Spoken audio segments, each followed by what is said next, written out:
When I was a kid, I wondered why people had to talk to share ideas, why they had to rely on the choreography of mouth muscles, the lattice work of synaptic firings in the brain, translating thought into sound, shaped by vocal cords and powered by lungs. Why did people have to work so hard just to move through space, by foot, by car, by airplane, just to arrive at a place their minds had already imagined? Why all the struggle to access information, to travel, to experience?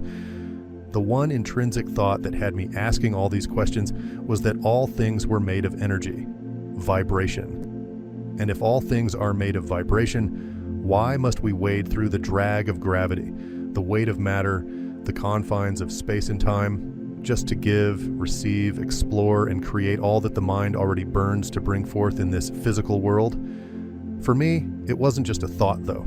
It was a knowing, a certainty, that all things, including even the space between all things, was energy expressing itself through tiny individual movements of pure thought. And not just any thought, but the infinite thought of the soul source, both the realm and the being that created all things. It took me many years to realize that not everyone thought this way. In fact, to this day, I may have only met a handful of people along my travels through dozens of countries, and after having taught thousands of students from all over the world who think like me, even if only remotely so. I saw things starting from energy and moving outward into all creation, and everyone else saw literal things without even considering the notion that it was all propelled by, created by, energy. Then there were the questions that hovered around the edges, the questions that really exposed me as an outsider. Even if I wasn't already that weird kid who acted and thought so much differently than everyone else, I dared not ask the kinds of questions that would surely beckon a real temporal reaction. The kind of reaction that gives pause to the normies, and not in a good way. Why, for instance, did the body require so much upkeep, hygiene, food, grooming, exercise, rest? Why does pain exist here in so many forms? Not just the stubbed toes or scraped knees, but sadness, fear, meanness. Why does this place allow so many ways to hurt, while fostering so few ways to express love and kindness, gratitude and awe? Why must we travel to distant mountains to be humbled by a vastness which already exists in us? Why is time always moving forward and never sideways or backward? Why can't we feel many moments, infinite moments, all at once?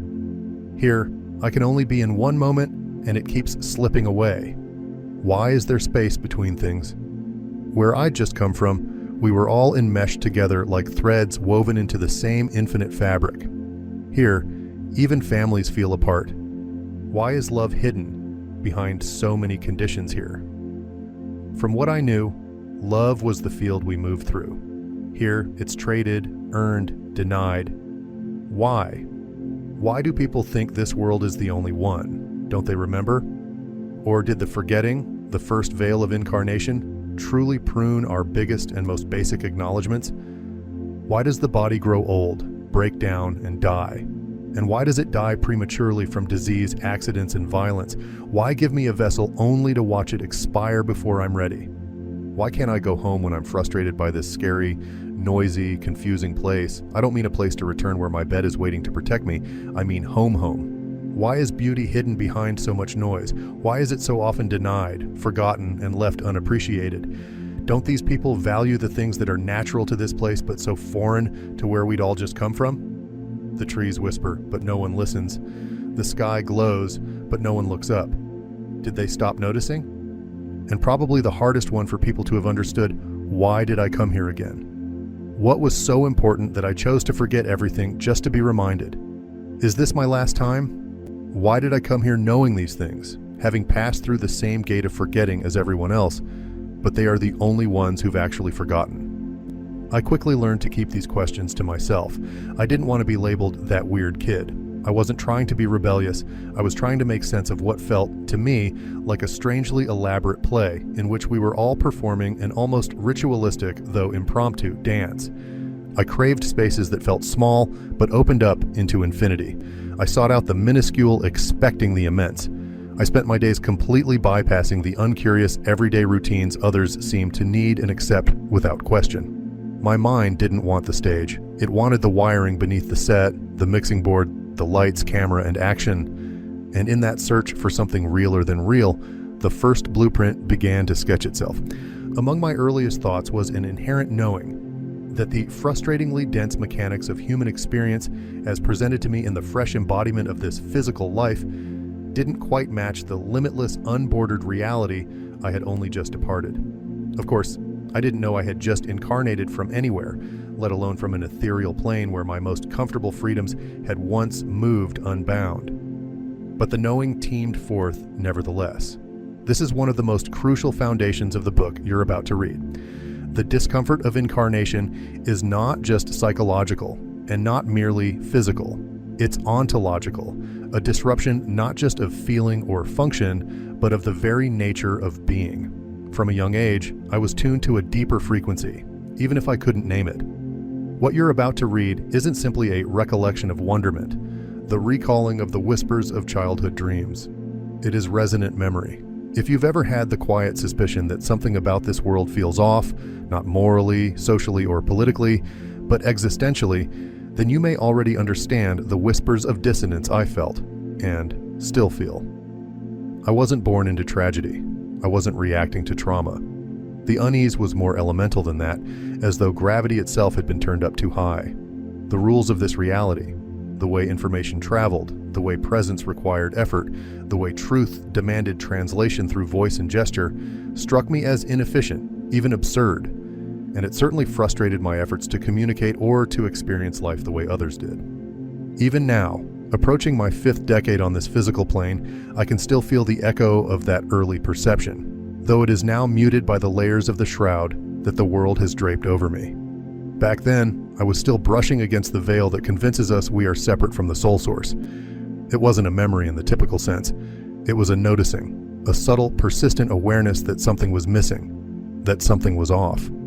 Things here are slow, difficult, barricaded by infrastructure hidden beneath a mazework of time, effort, and form. I felt the absurdity of embodiment. Why must I use muscle and breath to express truth? Why couldn't others simply sense my thoughts before I translated them into sound? I felt the ache of spiritual compression. Why do I feel I've known more than I can say? That my thoughts are already shared, already standard, already understood on some level I couldn't access here. I recognized early on the illusion of separation. I remember asking myself, why must there be distance between ideas, between people, between states of being? I was, as you are, as we all are, within the parenthesis of forgetting. Even then, I remembered something bigger, something encompassing. That memory, not fully verbal, not fully conscious, became the undercurrent that both complicated and clarified the life I was beginning. It didn't make anything easier. In fact, it made moving through a world fully accepting of the veil far more difficult. But it also made the friction meaningful. It would still be many years until I understood its usefulness, if not its necessity. Why were my reflections so vivid, so presumptively real, so closely aligned with the ethereal plane? Most likely because I arrived here with a thinner veil, a stronger radar, a more refined resonance. My soul print retained a closer frequency to the lobby, that vibrational way station within the ethereal plane, or perhaps to the conditions of my most recent incarnation. It's possible that this life was chosen as a summary experience, a final lap around the sun before folding back into a higher creative role. Those early questions weren't just curiosity, they were recognition, vague, ineffable, but potent, and certainly persistent. They were indicative of the foreignness of a life I'd inevitably live feeling alien to this place.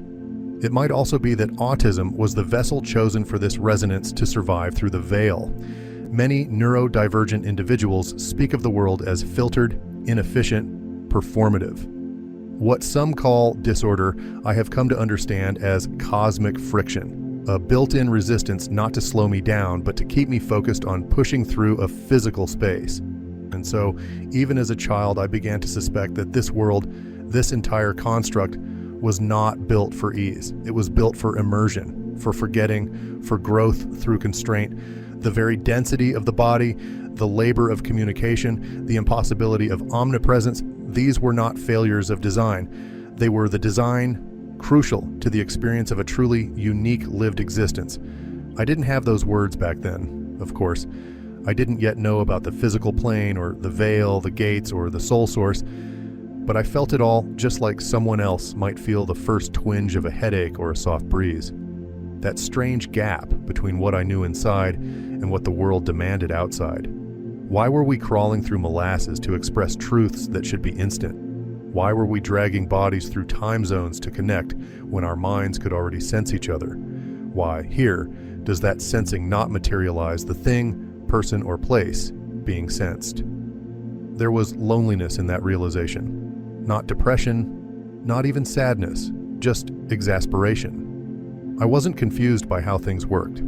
I was confused by why every action was so involved, why everyone had to labor under such assiduous effort to get even the smallest things done. That was the beginning of the fracture. The moment I began looking for the blueprint behind all of this, not to escape it, but to understand it, and later to implement its wisdom, and now to write it down and present it to you.